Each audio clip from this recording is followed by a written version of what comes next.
జీవులందరూ వెళ్ళిపోతుంటారు ప్రయాణం. చిన్న చిన్న చిన్న చిన్న దివ్యల్లాగా చిన్న చిన్న దీపాలు వెలిగినట్టు వెలుగుతూ వెళ్ళిపోతుంటారు. అందరూ కాలంలో ఎలా వెళ్ళిపోతూ ఉంటారంటే ఈ కాలం నడుస్తుంటే, అందుకే పోతన గారు భాగవతంలో అంటారు కాలంబు గతి అంటారు, పరమేశ్వరుడి నడక.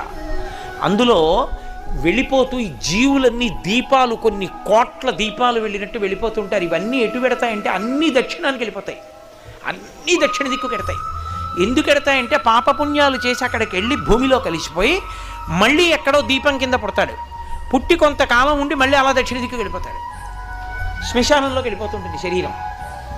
ఎవడు ఏ దీపం నేను వెళ్ళనని ఉత్తరానికి తిరిగిందో ఆ దీపం ఇక అందులోకి శరీరం పెడుతుంది, ఇక ఆ దీపం మళ్ళీ పుట్టది.